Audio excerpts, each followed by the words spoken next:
Assalamualaikum, bersama lagi dengan saya Izahir Zainal. So ada orang tanya, apakah cabaran-cabaran pemula bisnes or startup, kan? So hari ni kita nak borak pasal tu lah. Jom.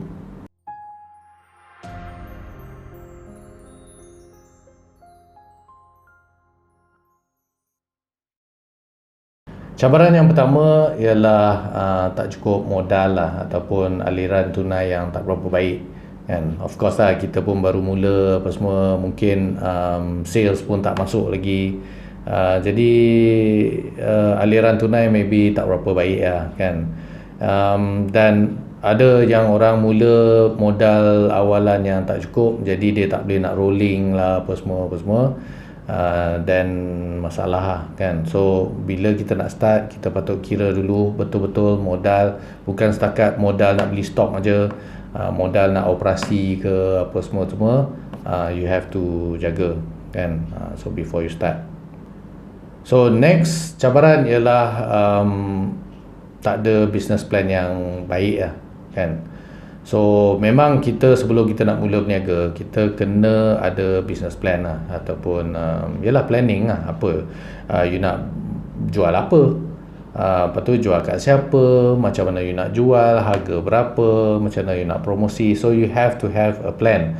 Tapi a lot of people dia tunggu sampai plan dia perfect dulu, kan, perfect plan baru dia nak mula. So to me there is no perfect plan, sebab manusia pun tak perfect. So macam mana you punya plan lah boleh perfect, kan. It can only be a good plan, or a better plan, or a best possible plan lah, kan. So yes, you have to have a plan. You buat dulu plan apa semua. Kalau you ada member, kalau you ada geng-geng yang memang dalam industri you, you tunjuklah ke dia orang plan you apa-apa, kan, or discuss dengan dia orang, borak dengan dia orang, baru you tahu apa yang tak cukup, apa yang tak betul, apa yang betul, kan. So from there you dah ada plan, then you start, kan. Once you dah start, you dah masuk dalam game, then baru you tahu plan you ni okey ke tak okey. So kalau okey, tambah baikkan lagi, sebab you dah tahu dah, sebab you dah masuk dalam dunia tu. Dan kalau tak okey, you adjust balik, kan. Then it will be a better plan. Lagi satu is to have a good product lah, kan.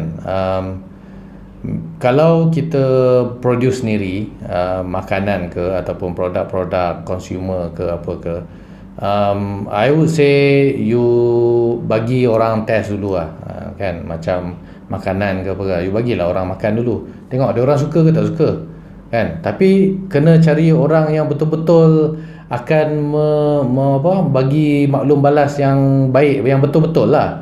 Jangan disebabkan jangan dia orang ni jenis bagi maklum balas sebab nak jaga hati you, tak boleh. Sebab when we do business, we have to know betul-betul bagus ke tak bagus ke produk kita ni. Bagi orang test dulu, ataupun you test sendiri. Krim ke apa, kan, krim jerawat ke, you test dulu, tengok keluar tak, hilang tak jerawat tu. Kalau makin bertambah ke apa ke, masalah ke, kan. So bagi orang test dulu, then only you know produk you ni bagus ke tak bagus, kan. Ataupun kalau you nak ambil dari produk orang, kan, so you test dulu, lepas tu you beli 2-3 lebih, you bagilah siapa-siapa test, tengok dia orang okey ke tak okey. Kalau okey, then you go on with it lah.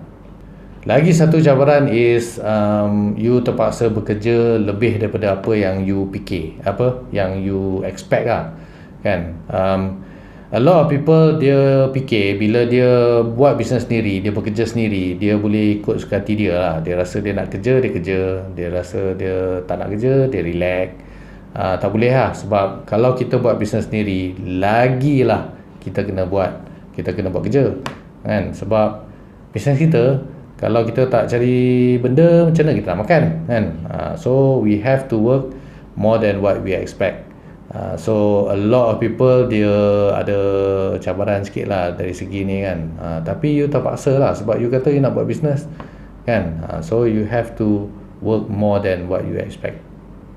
Lagi satu cabaran is you tak boleh you kena melayan rejection lah, ataupun orang yang tak mau beli barang you lah, kan. So tak apalah, sebab kita ni masih baru, silap-silap produk tu kita buat sendiri dan orang pun belum kenal lagi. So memang you akan jumpa orang yang akan kata no kat you. So tak apa, you gerak aja, keep it up. You akan cari sampailah you jumpa orang yang akan kata yes kat you. So bila you dapat orang yang kata yes kat you, make sure produk you baik, you bagi apa yang you janjikan, you service dia baik-baik, so that dia boleh buat word of mouth marketing. Dia ni yang akan cerita kat member-member dia ke, kaum kerabat dia ke. Sebab manusia ni, I always say word of mouth marketing ni is still the best marketing punya cara lah kan. Sebab manusia ni, dia ni lebih percaya kepada kaum kerabat dia. Dia lebih percaya kepada member dia, kaum kerabat dia kan. Sebab kalau dia kata bagus je, dia pun nak kan. So you have to have word of mouth marketing lah. So until then, you just keep on trying, carilah. Rejection ni memang normal lah. Okay, so keep it up. Dan next cabaran is you terpaksa pakai pelbagai topi lah. Maksudnya you sebagai business owner, lepas tu nak kira stok pun you, nak buat marketing and sales pun you, silap, nak jadi delivery boy pun you, nak jadi kerani pun you. So banyak benda yang you kena buat. So itu cabaran pemula bisnes lah. So kalau you dah expect you kena buat semua, then you should be fine lah. Tapi a lot of people macam alah kerani benda, nak buat apa surat-surat lah, nak jaga filing apa kan, tak boleh lah kan, sebab kita bekerja sendiri. So kita kena buat semua ni. Jadi dengan adanya banyak-banyak topi-topi ni, so dia masuk ke cabaran yang seterusnya, iaitu pengurusan masa. Sebab filing pun you nak kena buat, stok pun you nak kena tengok, sales pun you nak kena buat, nak pergi meeting, nak pergi apa semua. Lepas ni nak buat delivery pula. So you have to menguruskan masa. You tak boleh main ikut dan je. Ikut dan main ikut sempat lah kan.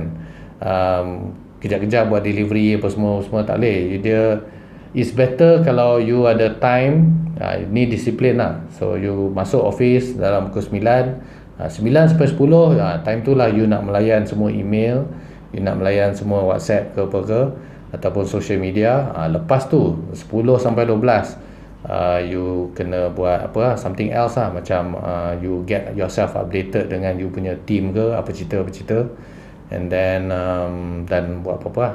So you stick to this schedule, then you should be fine lah. Sebab ini baru cerita internally tau, belum cerita pasal kalau you ada anak bini ke apa semua, macam mana nak hantar anak sekolah lah, nak ambil anak sekolah lah, apa lagi, nak cari makan untuk dia orang lah, contoh lah kan. So a lot of things lah. Macam usaha wanita, dia orang nak kena balik masak lah untuk husband lah apa semua. So you have to menguruskan masa lah kan. So ni dia cabaran-cabaran pemula bisnes. So at least you dah memang banyak lagi actually, tapi I think these are the things yang most crucial. Dan kalau you dah tahu semua benda ni, at least you can expect benda-benda ni, so you can be more prepared lah kan.